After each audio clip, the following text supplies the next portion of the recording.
ஓம் சக்தி. என் அன்பு குழந்தைகளே, ஒவ்வொரு நாளும் தாய்மை என்ற அந்த வரத்தை நோக்கி காத்து கொண்டிருக்கின்றீர்கள்.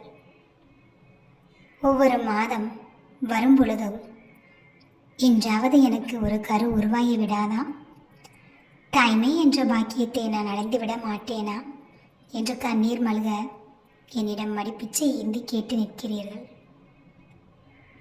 உங்கள் உறவுகளும் உங்களிடம் எப்பொழுது நல்ல செய்தி சொல்லப் போகிறாய் என்று கேட்டு கேட்டு உங்கள் மனதை காயப்படுத்தி கொண்டிருக்கிறார்கள். ஆனாலும் நீங்கள் நம்பிக்கையோடு என்னிடம் உங்கள் கோரிக்கையை வைத்து கொண்டிருக்கிறீர்கள். ஆனால் முழுவதுமாக நம்ப வேண்டும். ஒரு வருடங்கள் முழுவதுமாக என்னை நீங்கள் வணங்கிவிட்டு அந்த ஒரு வருடமும் உங்களுக்கு நான் குழந்தை பாக்கியத்தை கொடுக்கவில்லை என்று நினைத்தவுடன் என்னை வழிபடுவதை விட்டுவிடக்கூடாது. அடுத்த வருடமும் நம்பிக்கையோடு என்னை வணங்க வேண்டும். 8 வருடங்களாக தவம் இருந்தவர்களுக்கு 9வது வருடம் குழந்தை பாக்கியத்தை நான் கொடுப்பேன். அந்த 8 வருடமும் எதற்காக குழந்தை பாக்கியத்தை கொடுக்கவில்லை என்று உங்கள் மனதில் 1000 சந்தேகங்கள் எழலாம். அதற்கென்று காரணங்கள் நிச்சயமாக இருக்கும். அந்த காரணங்களை உங்களிடம் நான் சொல்ல முடியாது. உங்களுக்கு எப்பொழுது குழந்தை பாக்கியம் கொடுக்க வேண்டும் என்று எனக்கு தெரியும்.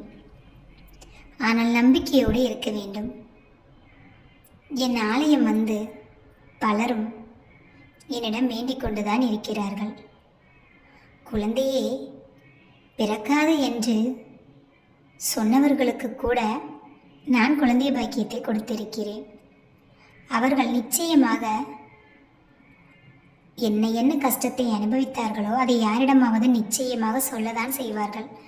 அப்படி சொல்லும் பொழுது அவர்களும் என்னை வழிபாடு செய்ய ஆரம்பிப்பார்கள். இதுதான் பிள்ளைகளே, நம்பிக்கையோடு காத்திருந்தால் நானே உங்களுக்கு குழந்தையாக வந்து பிறக்கக்கூடிய நேரம் கூட வரும். ஆனால் நம்பிக்கை இல்லை என்றால் அது நிச்சயமாக சாத்தியமாகாது.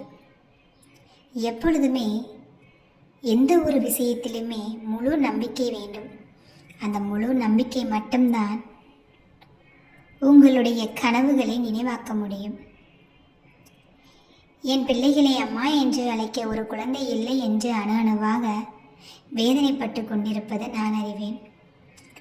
உங்களை நிரந்தரமாக அம்மா என்று அழைப்பதற்கு ஒரு குழந்தையை கொடுப்பதற்காக தான் சில காலதாமதங்களை நான் உங்கள் வாழ்க்கையில் ஏற்படுத்தி வருகிறேன். நிச்சயமாக நீங்களும் தாய்மை அடைவீர்கள். உங்களுக்கும் ஒரு குழந்தை பிறக்கும். நீங்களும் அந்த குழந்தையுடன் மற்றவர்களைப் போல மகிழ்ச்சியாக வாழ்வீர்கள்.